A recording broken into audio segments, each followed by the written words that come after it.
Okay, sorry. Hi, everyone. We're so excited to have you all here today. It's really cool that none of you have attended a Young Women in Bio event before. So my name is Leanne, and I am part of the Calico Women's Forum STEM Outreach Committee.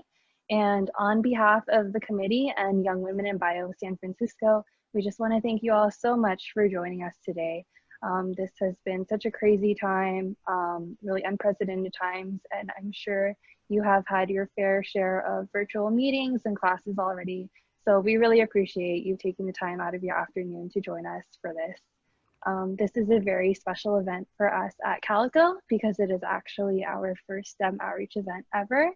And for Young Women in Bio San Francisco, it is our first live virtual event that we are having since the pandemic hit. So super excited to be doing this today.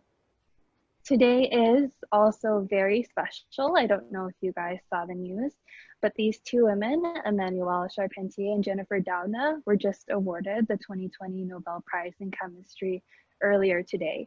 And this is monumental not only because of their great accomplishments, but because this marks the first time that any of the Science Nobel Prizes has been awarded to two women without a male collaborator also listed on the award.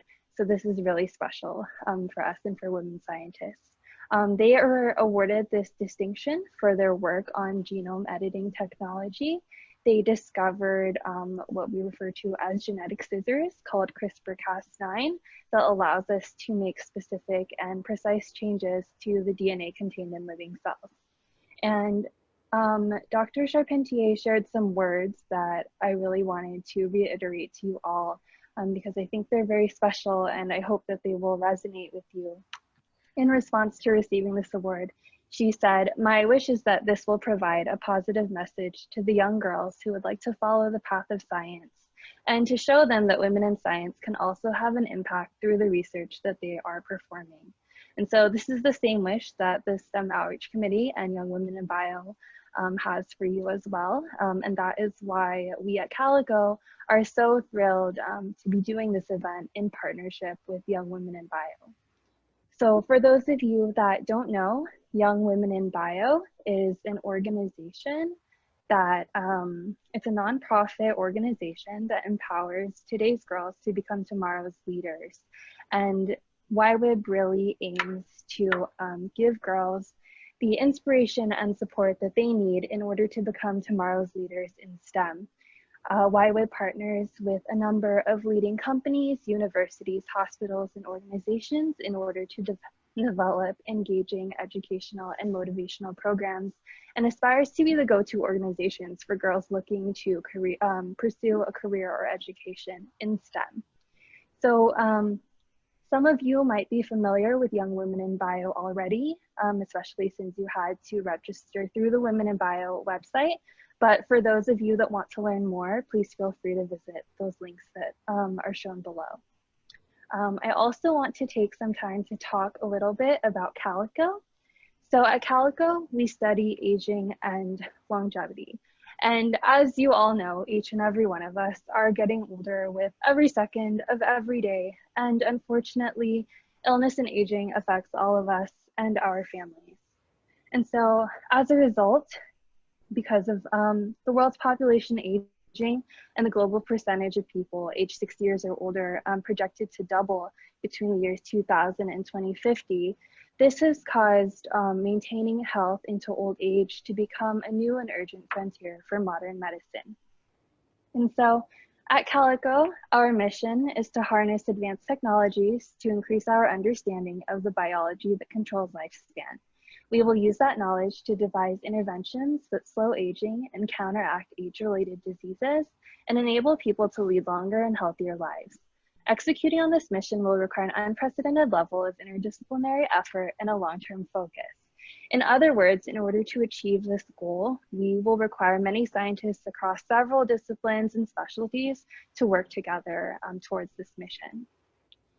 And so here at Calico, we have a number of different biology research labs that are studying various model organisms for aging.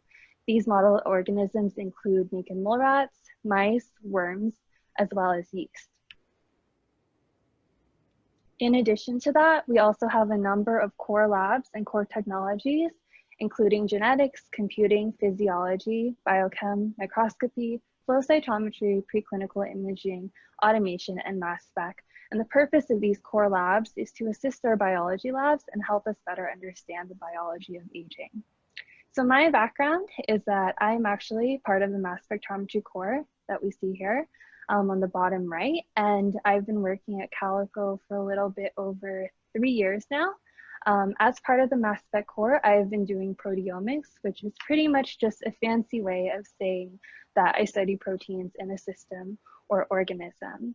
This includes looking at what proteins might be different in a young versus an old animal, or what proteins might differ between a healthy and unhealthy patient.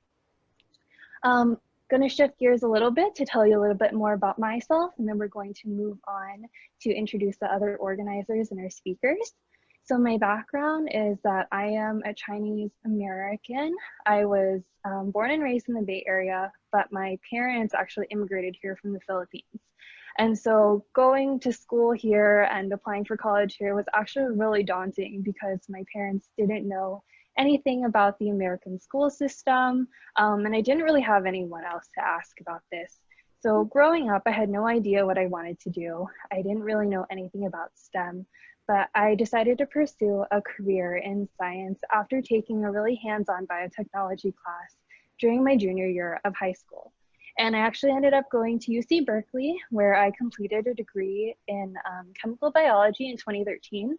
And Jennifer Doudna, who I mentioned earlier, was actually my biology professor when I was in college. So really excited to, today's been really exciting seeing that news. With that, I am going to shift over to let the other organizers introduce themselves. Rebecca, do you want to go ahead? I'm Rebecca, one of the other organizers of this event. I work at Calico, and I've been at Calico for over 3 years now. I was born in Taiwan, and I went to school primarily in Asia, so I've lived in places such as Singapore, Shanghai, and Taipei before eventually going to Boston for college. At Calico, I work in a research lab that uses yeast as a model organism to study genetics and genetic interactions. So my work involves a lot of a mix between computational analysis, basic biology, and robotics. When I was in high school, I wanted to be a vet like Ellie is, so you'll find that out later, and work with dogs. But yeast is quite a bit different, but it's still really cool. So Sudha, do you want to go next? Hi everyone, I'm Sudha. I have been working at Calico for just about 3 years now. I work with lab robotics to automate routine lab work that scientists do. And this is something I had no idea that was an option as a career. And so I guess I wanted to say I grew up in India and I came here just before college to go to school. So kind of in the same boat as Leanne, had no idea what to expect, did not have parents who knew anything about the American schooling system. So it was quite an enjoyable but challenging time to apply and go to college here. And I kind of always knew that I wanted to have a career in science, but did not know what I wanted to do. I started at the bench, found out about lab robotics, and I guess I just kind of knew that that's what I wanted to do. So that's me. Hi, my name is Magdalena, but everybody calls me Maga, so you can choose. I was born in Mexico, and I left when I was 17, which is rare for a Mexican woman, and came to the US to pursue my studies. I studied physics and then decided that biology was my passion, and now I try to combine them both. And I am now currently a scientist at Calico for about the 3rd year, and I will tell you a little bit about my trajectory. Ellie? Hi, I'm Ellie Carlson. I'm the attending veterinarian here at Calico, and I've been here for about a year, and I oversee all things animal health and welfare. I actually did want to become a veterinarian when I was a young girl, and I actually made it happen. However, the involvement in research and in science was a bit of a surprise to me, and came through a long and windy path of self-discovery, which I'll tell you more about in my presentation. But when I was preparing for this talk, it dawned on me that I was the first woman in my family to achieve a doctorate degree in science, or a doctorate degree at all. So similar to my colleagues at Calico, where I immigrated and had no guidance on how to navigate the educational system in the US, and I found my way, and I'm hopeful for all of you. For introducing Young Women in Bio, Calico, and thanks to all the speakers for introducing yourselves also. So we'll now split up into smaller groups just to have a short icebreaker, and then we'll move on to the next part of the talks in about 10 minutes. Great. Well, thank you everyone for participating in the discussion. I hope everyone had good discussions and had some of your questions answered. And so right now it's time for our talks by our— Yes. Yep. Great. I'm gonna time myself just so that I don't go too far. Thank you all for being here, and for the organizers for this beautiful event. I'm going to tell you a little bit about my story and how I ended up in science and how I ended up in Calico. As I told you before, I was born in Mexico. I was born in 1981, and I was a little curious child that learned to run before she learned to speak. And my first word was street, which is unusual. My dad's name is Gustavo. He's a physicist and also was a mathematics professor for many years. And he always instilled in us a sense of hard work and freedom and love. Those are his three favorite words. And he never helped us with math homework, unfortunately. My mom is Eva. She worked in a very male-dominated industry, which is soccer, football in Mexico. And she had to stop studying very early on in her life because her dad passed away, and she was the oldest of 9. So, I don't think she finished high school. My mom is the most generous person that I know, and she's the most hardworking person that I know, and she's just an incredible woman that has shown great independence.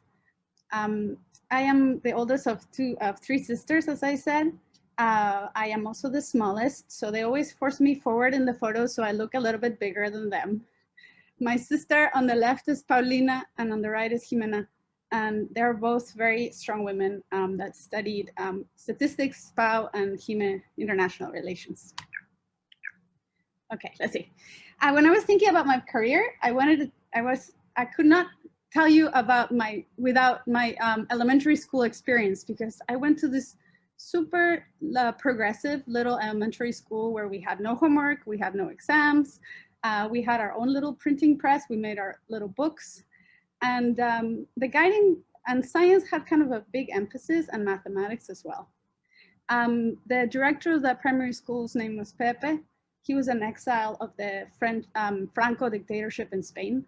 So obviously the focus of the school was about independence and speaking the truth and being an autonomous and honest person. So that really marked me. And then I'm gonna jump to high school. I came to the United States when I was 17 to the United World College of the American West.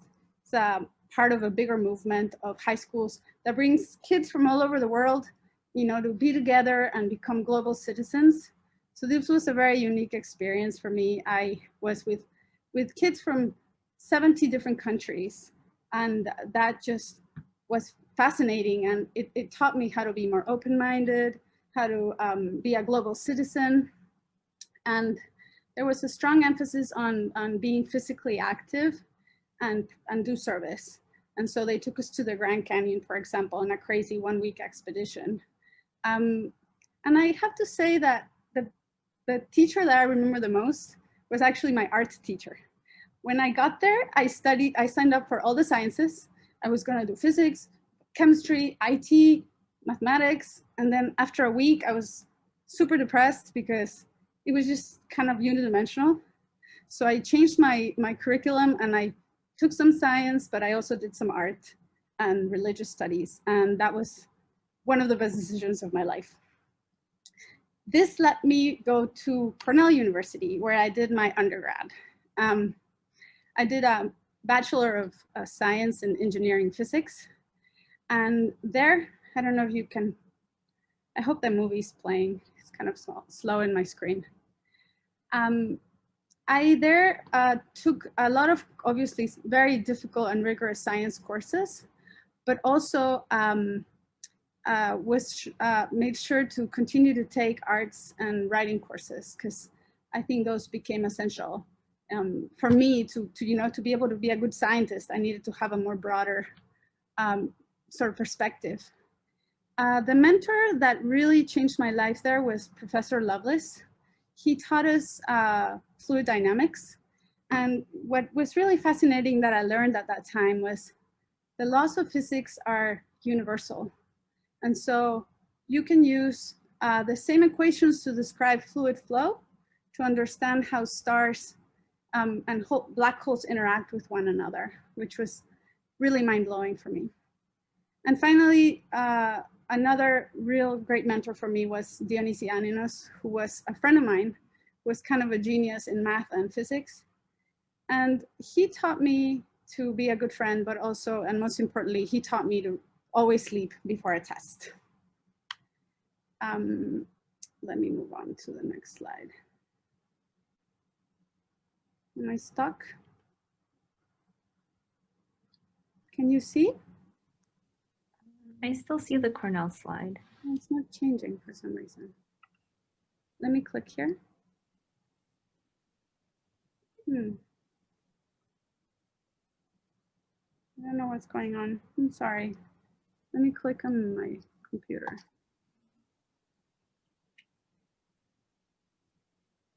I'm sorry. Let me end and try again. It might be your video, Maga.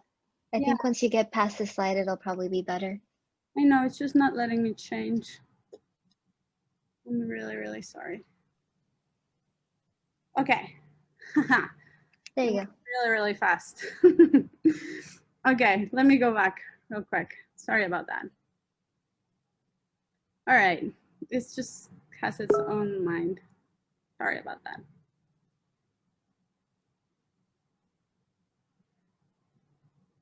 Resume share.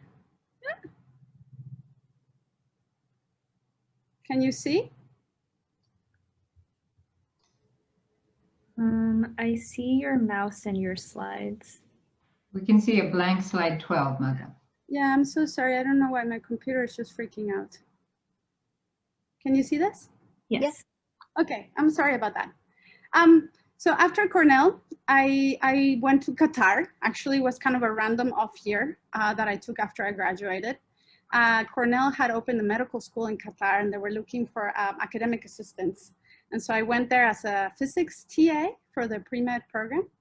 And that was an amazing experience because this was an initiative by the Sheikha, the wife of the Emir at the time, Sheikha Musa. And basically, she brought in these amazing universities from all over the world and brought in like boys and girls from the area to study together, which was kind of unprecedented for this part of the world. And on the bottom left, you can see one of the classes I helped to teach, and many of them, if not the majority, are now practicing physicians all over the world. So they studied physics against their will with me, and I hope that helped them somehow.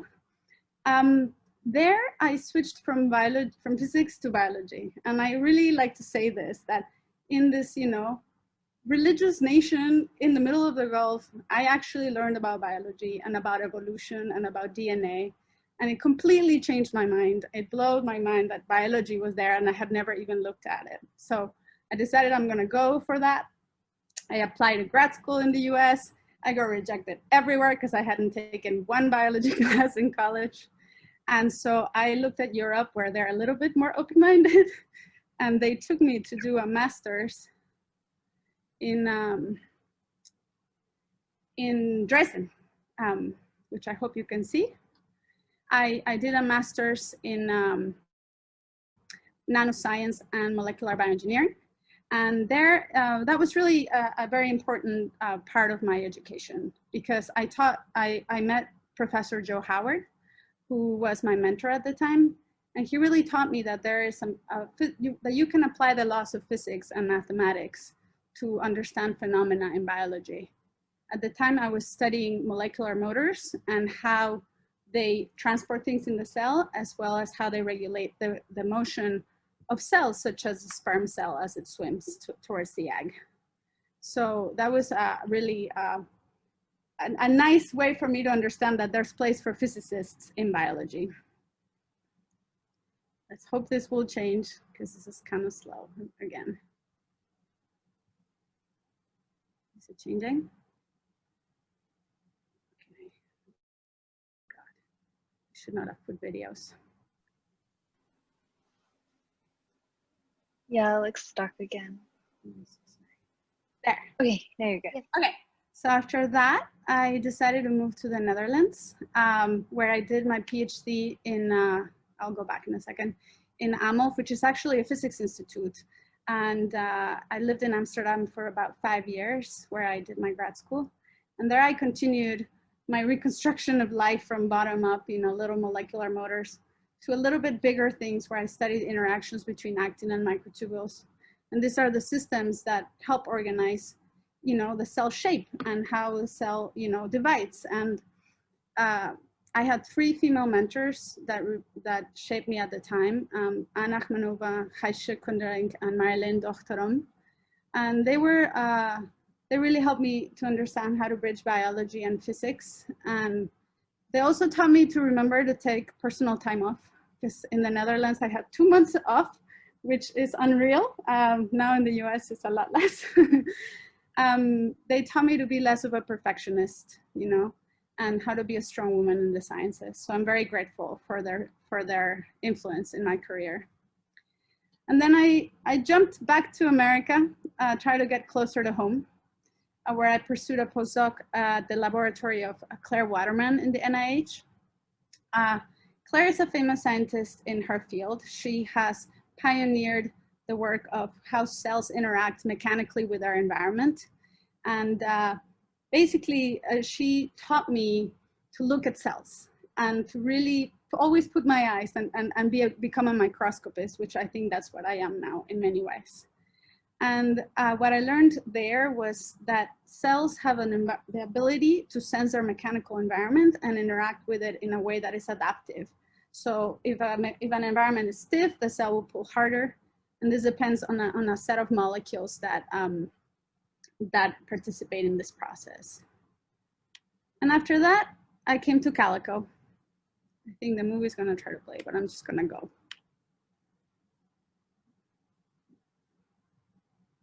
Sorry about that. Come on. Yes. I came to Calico because I wanted to do, sorry about this. I wanted to try my luck with industry. And Calico is such a fascinating company to be in. I joined the biochemistry team, and my mentor is Dan Eaton, who's in the back, who's a very supportive mentor. And I have gone from now proteins to cells to thinking about, a 40 trillion cell organism that has to be alive and live for a certain amount of time. So the transition has been enormous. And I am totally fascinated by the questions. Why we age, what does aging mean? Is it encoded in our genome? Do different organisms age differently, like Shelley said? So the journey continues. And I want to thank all the women that participate and support me in my life. Always important to keep a network of friends close and mentors. And that's it. Thank you so much. Should I stop? Thanks, Naga. That was really, really interesting. I didn't know a lot of that too. Has any questions? Let's move on to our last speaker. Ellie, would you like to start? Yes. Okay, great. Feeling so inspired and energized by my peers' stories and how we all came to work on this common goal of aging. So my name's Ellie Carlson. I am not the only veterinarian at Calico, but I am the attending veterinarian that oversees our animal care and welfare program. And I'm so excited to tell you about how I ended up in science. So like many of our other speakers, I too was an immigrant to the United States. I was born in Clark Air Force Base. My dad over here was in the Air Force for 20 years, but was actually a second generation enlisted military member. Many Filipinos for generations enlisted for better opportunities and a pathway to US citizenship. So this is 9-year-old me. I'm the youngest of 3. I have an adopted sister. And I was always told that I was too bossy and I asked too many questions. But from an early age, I just gravitated towards animals. And I loved caring for them. I liked learning about them. Becoming a veterinarian was not in the scope of possibility in my culture. It was, you need to become a nurse or an engineer or a doctor. And we immigrated to the United States in 1990, and I ended up in a community called Milpitas, California. It's a very, if those of you guys are in the Bay Area, it's a very, very diverse, largely immigrant population. I would say over 60% of the students at Milpitas High were either first generation or newly immigrated. And we ended up there because we had other Filipino family members that lived there, and it was an affordable place to live. So my parents literally bought a house next to the dump. But moving to a place that was very diverse really impacted my idea of assimilation. There was no normal in a school of 27 languages and many, many cultures, and really allowed for a ton of self-exploration. And so while my parents didn't necessarily encourage it, I went out and just did stuff. So, you know, this is me as a 10th grader. One year I said, let's try out for the stunt team. That sounds fun. I hated cheerleading. I didn't really understand the idea of people cheering for other sports teams. So then I went and I joined the boys wrestling team, which was required by Title IX. They had no girls wrestling team. And so that's what I did. And in my 10th grade year, I also had this crazy idea of like, I love animals so much and I'm totally kicking butt in biology. Why don't I become a veterinarian? We didn't have a pet ourselves. I didn't know any veterinarians. And so the first thing I thought was, well, what about the Humane Society? Maybe I could go volunteer there. And my parents, again, thought it was crazy that I would want to go to a place and scoop poop every single weekend. But that's what I did. And by the end of my high school career, I said, you know what? I think I still want to be a vet. And the place to go in California is UC Davis because that's the only vet school here. And so following in the footsteps of my brother, I attended UC Davis, and naturally I was going to enroll in animal science. And there I had exposure to all the things. I was in heaven. I saw cows, worked with pigs, learned how to take care of sheep, all the way down to poultry. And there's a little mouse over here. And in one of my internships that I sought out, I learned about laboratory animals, and it was the very, very early days of genetic engineering in mice. And I decided to assist a PhD student. And back in the day, you did PCR on the bench. There was no automation. And I was the person that made the gels and ran the gels. And so I continued on thinking like, well, I love animals still. I'm still interested in science. And I met a veterinarian at the Humane Society who told me, if you want to be a veterinarian, you need to be a straight A student. And that really scared the heck out of me. And it turns out that these are one of few pictures I have as an undergraduate because I studied so much. But it did take me to a place where I did get into UC Davis School of Veterinary Medicine. And it was incredibly competitive. There was only about 120 students per class, and they had thousands of applicants per year. But because of my interesting background and interest in science and laboratory animals, I was able to go in, and again, I was very open. I knew I was interested in science, but I didn't want to pinpoint exactly what it was that I wanted to do. And so then I went again on this exploration path. I worked with food animals, here I am with my arm down the front and the back. I did food animal rotations. I think this was after a C-section on a couple of goats. We learned how to do surgery, but I also got exposure to private practice, exotics, fish, and monkeys.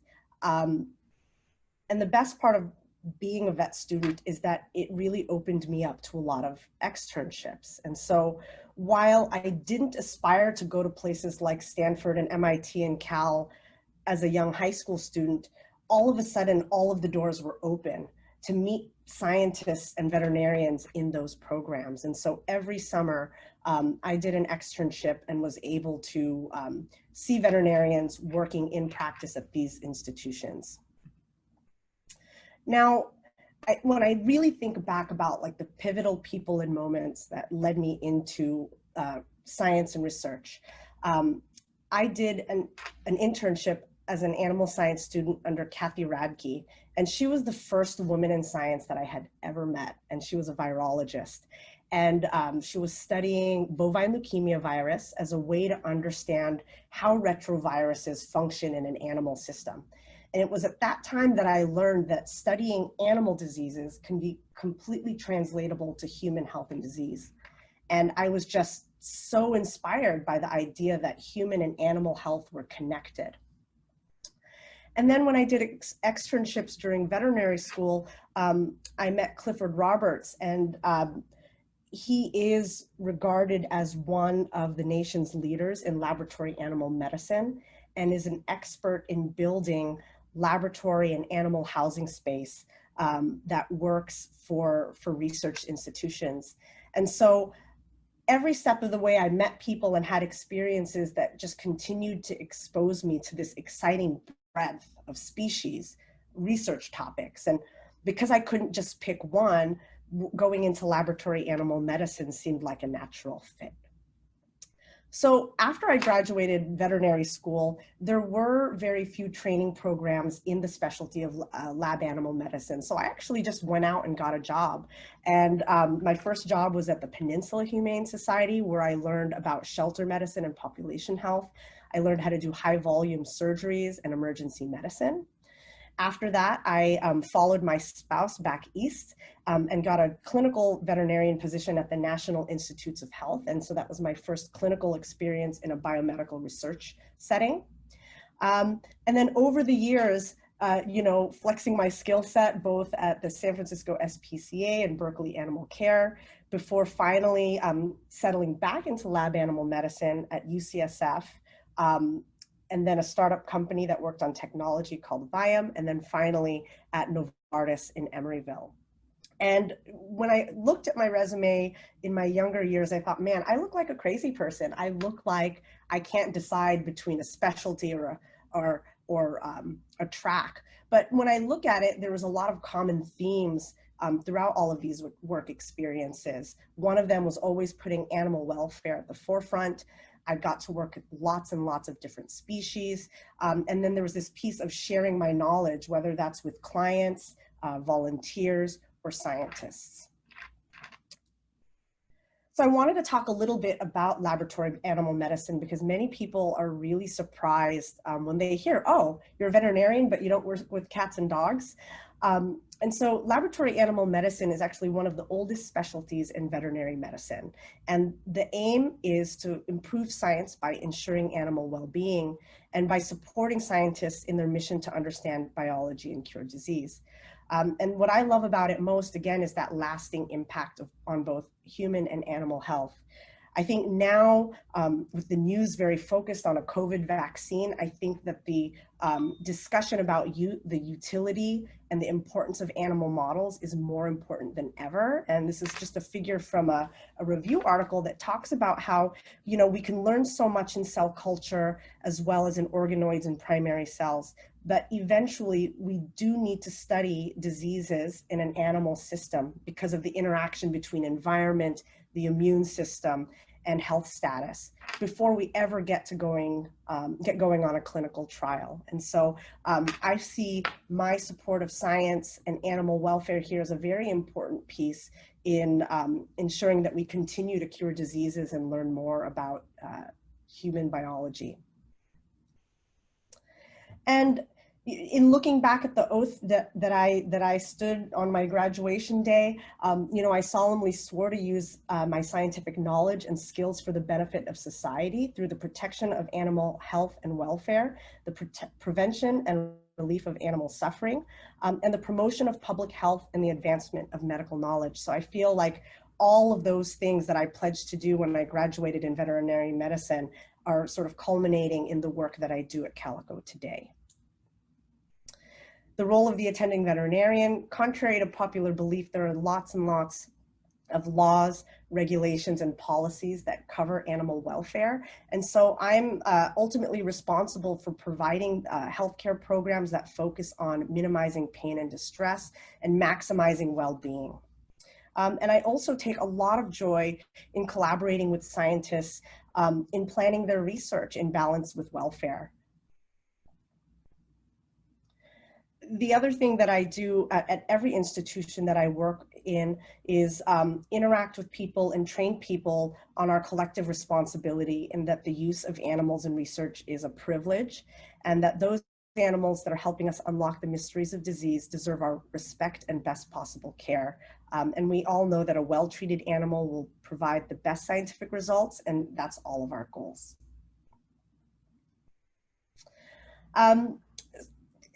Going back to the mentorship piece, Kathy Radke and Cliff Roberts are still very much in my life. This is a picture of me bringing my boys to meet Kathy in her retirement home on the Lost Coast.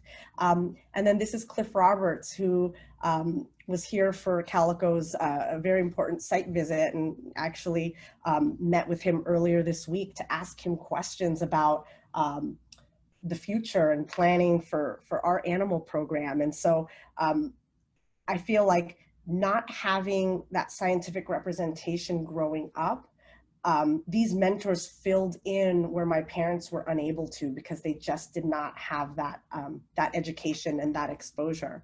And so I've been very lucky to maintain these two mentors and have them in my life, and feel like they were an important part of bringing me to Calico today.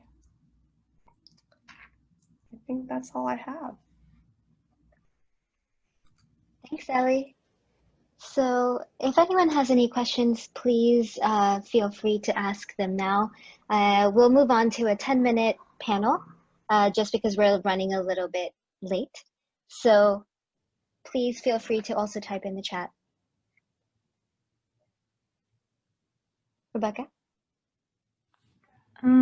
If you guys can, if you think of a question, keep typing, but we'll start off with one of our questions, which is, what are your guys' advice for getting a mentor? So anyone feel free to start. When I got to Davis, I didn't really know how to navigate the system. So I like cold called people, you know, I said, hey, your lab seems really interesting. Do you need an undergrad to do work in your lab? And people found ways to make me useful. And then I would come to them like, gosh, I am interested in this pathway. Do you know who else I could talk to who could help me decide? And so every step of the way, the mentors that I listed, they were like little compasses for me. They pointed me in the right direction. They introduced me to people who knew more about what it is that I wanted to do. And they continued to show up for me just to answer questions, to lift me up. You know, I have one mentor who's a veterinarian and also a mother of 3. And I go to her to say like, oh my gosh, how did you navigate this? And so those relationships didn't necessarily start as a mentor-mentee relationship. It was just, I had a question, I need help. We have a question for Ellie. Sahili wants to know if you ever faced any backlash from your friends or family for pursuing a pre-vet rather than a pre-med degree, since you came from an immigrant family. I would say that they weren't encouraging, but they were permissive.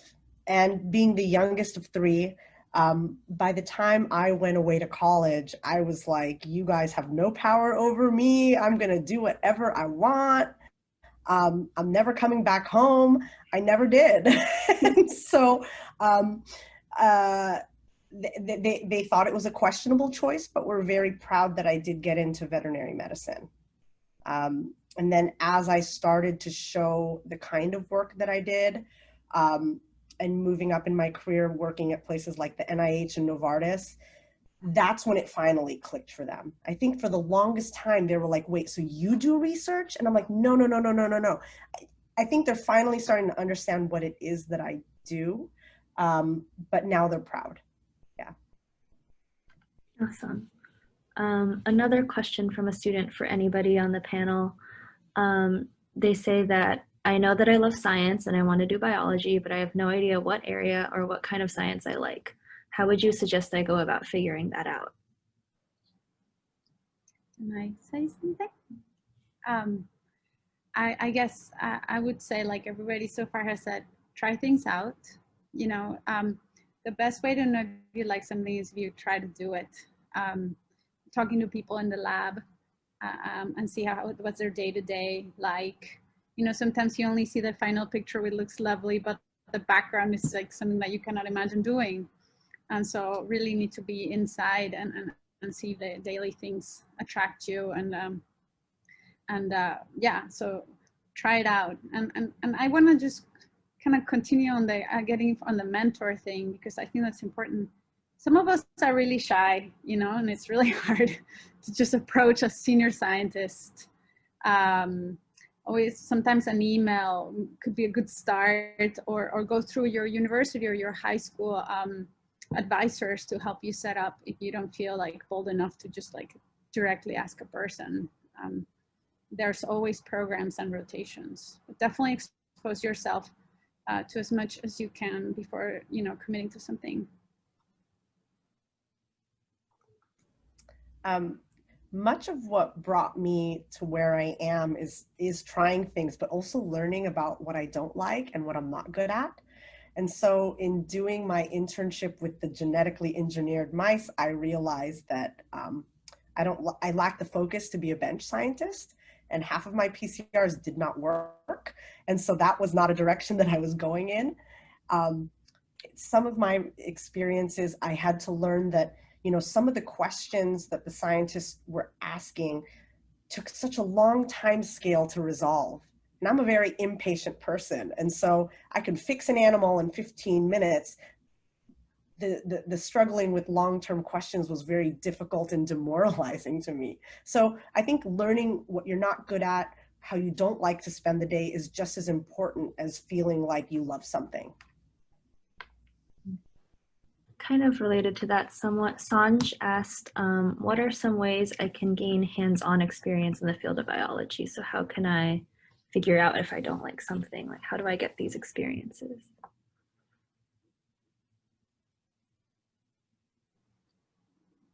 I mean, I can say something about, depends at which stage, I guess, right? I would say, unlike me, I mean, I changed fields completely, so none of my research experience mattered when I applied to grad school.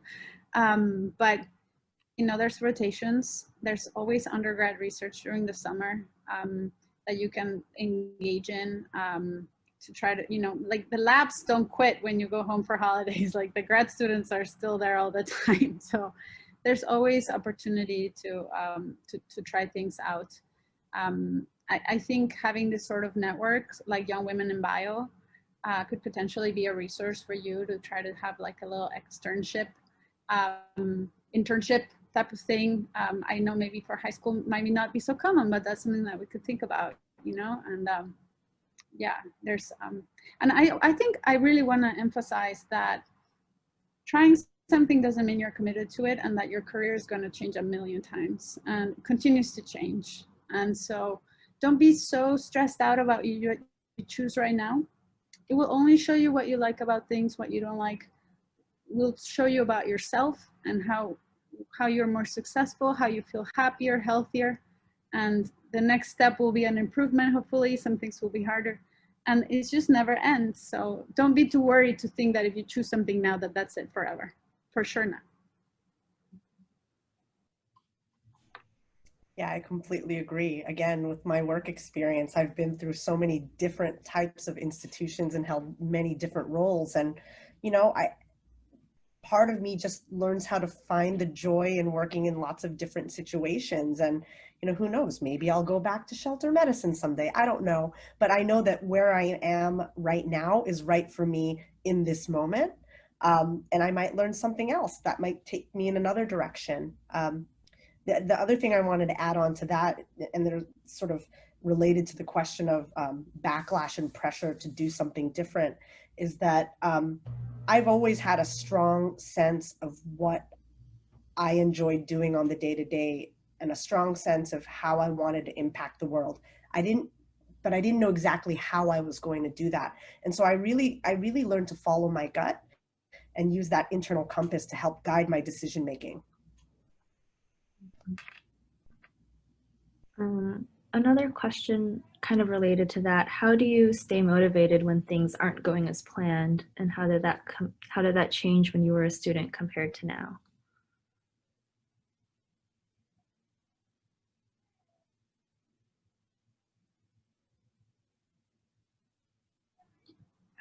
I can start. It has definitely changed a lot. I think part of the reason why I like Calico so much is that it's a group science. Like, we each have our part, but there's a bigger group. So there's a sense of accomplishment when the whole group is there. You can reach out for help. Grad school can be very isolating at times because you have your single project, your PhD dissertation, and definitely there's some big moments of stress for sure. The thing with science at the same time is it has great moments of pleasure. So you get used to just this great discovery, and suddenly it's like, you know, like 3 years. And I had a friend, for example, that was doing a really hard experiment that was like, you know, if you got it, it was like one of those things that you can publish 2 things. So, but he would number them starting at 1,000 to make himself feel better that he had done this 1,000 times, even though he'd only done it 3 times. So, your colleagues are in it with you. You know, all your grad student friends, you're all in the same boat. In your undergrad, you're in the same boat. You're not sleeping, you're eating crappy food, maybe a cup of noodles, but you're just find a group of people that you can definitely reach out to. Don't forget to reach out for help. And don't forget to sleep. Take care and eat well. And like, really, science can be challenging, but it's good to remember to take time for yourself every time. I will say that my earlier years were motivated mainly by fear. My parents said, you better do well in school, and we're going to give you 4 years to graduate college, and you need to support yourself. And then the following years in veterinary school, I was a straight A student as an undergrad, but then all of a sudden I was surrounded by 120 straight A students, and it really upped the pressure in terms of performance. There was a mental shift for me, I think, in my 3rd year, where I learned that, you know, in some places, good enough is enough. And so I calmed down quite a bit and didn't, you know, devolve into a stress ball. But I would say that nowadays, what motivates me is that I love what I do. I love coming to work. And I've been in this field long enough now that I've seen cures developed at the NIH, and I played a tiny part in that. And I really believe in a future where science is going to solve a lot of problems. And so that's really what pushes through, you know, a lot of the stressful days or times where I feel like I'm putting out fires, because I know in the grand scheme of things that we are all collectively putting our energy and time into something that's meaningful and impactful. Great advice from all our speakers. We just have one final question from Shreya. How can we inspire other young women to join the STEM field?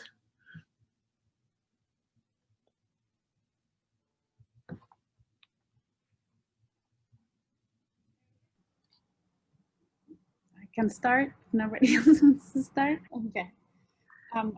I hope this sort of events helped. I would say that our hope here is also that you tell us what's not. We were like kind of like older generation scientists, we want to understand how you view the world. We're just as curious, you know.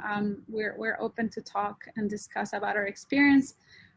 I guess it would be helpful for us scientists that have already done it to understand what it is like to be a young woman right now in high school, considering how to pursue science in this modern world. When I was born, mobile phones didn't exist. So I understand that I don't understand a lot. So I think reaching out for advice and also telling your side, and I know that's harder,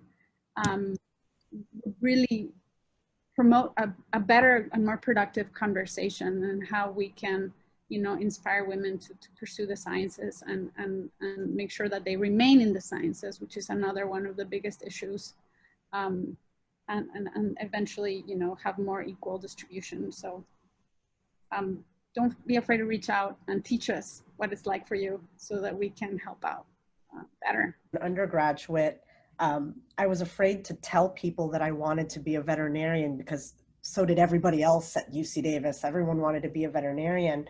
And part of that was because there was really this sort of mean competitive spirit amongst the animal science students. And I think if I could go back in time and do things differently, I think that I would have applied more effort in creating a more collaborative atmosphere, especially amongst women, where we lifted each other up, helped us prepare for exams, and really didn't see that as a threat to our own success.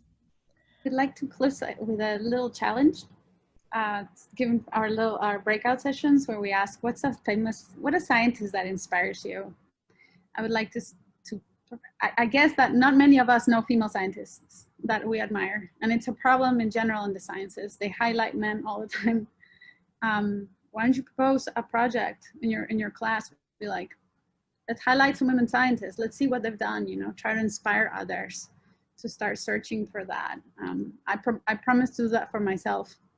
I think it's also on us to bring each other up, and to, yeah, media doesn't do it for us. Let's, you know, it's a little bit more effort, but if we can start, you know, highlighting that there have been wonderful scientists like the two that were introduced that just won the Nobel Prize, we may inspire others to pursue it. Awesome. Thank you so much for all our speakers for participating in the panel and giving really, really great talks. I think Tanvi has something she would like to share. Hi everyone, I'm Tanvi from Young Women in Bio, and on behalf of Young Women in Bio San Francisco, I would like to thank all our speakers for putting up such inspiring talks, and Calico for helping us organize this. And of course, thank you to all the participants. It was fantastic. Without you, this is why we do it. This is why we get these speakers together to inspire you. And hopefully the event was as inspiring for you as it was for me. I'm a research fellow at UCSF. So it was fantastic to learn about all their journeys for me too. So that we can bring you more events like this and put on better events. I have put in a feedback form in the chat box. It would be great if you guys could fill that out, and so that we can keep making these events happen more often for all of you. Again, thank you to everyone for participating, and hopefully we'll have one of these again soon.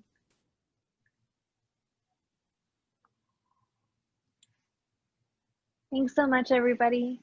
Yeah, thank you. Sorry we went a little bit over time. Thanks for coming. Thank you all. Bye-bye. Everyone.